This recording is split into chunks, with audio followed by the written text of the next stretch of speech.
Дүниетану сабағына қош келдіңдер. Сабағымыздың тақырыбы әр алуан тапсырмалар. Назарымызды оқулығымыздың 65-66 беттеріне аударайық.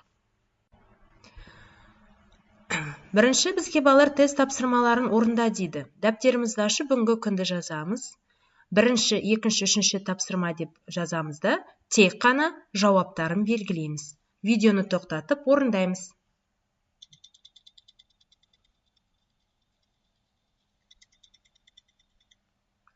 Орындап болсақ тексерейік.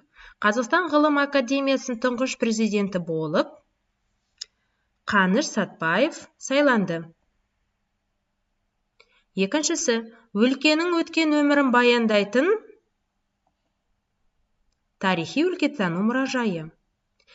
Темір жолшылар күнін машинист мамандығының иелері атап өтеді.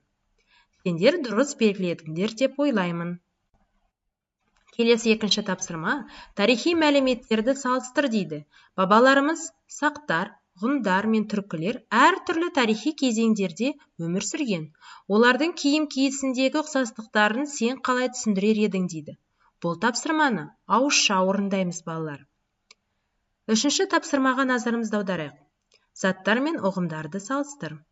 Кестедегі мәдениетке қатысты заттар мен ұғымдарды жаз дейді. Бұл тапсырманы балалар жазбаша орындаймыз. Орындап болғаннан кейін міндетті түрде едумаркет тіркеп қоямыз. Сендерге берілген материалдық мәдениет және рухани мәдениет. Төмендегі сөздерді тиісті мәдениет түріне жазып, кестеге толтырасыңдар. Келесі төртінші тапсырма жазбаша орындаймыз. Картамен жұмыс.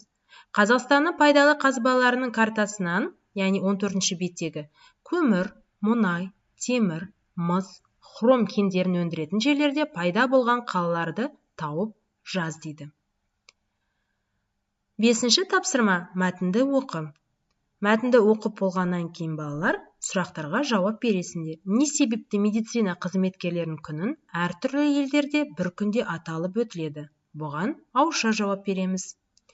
Екінші сұрағы, дәрігерлер кәсіби мерекесін қашан атап өтеді? Мұны жазбаша жауап береміз. Осымен балалар, тапсырмалар аяқталды. Орындап болғаннан кейін едумаркет тіркеп қойыңдар немесе жекеге жіберіңдер. Назар салып тыңдағандарыңа рахмет.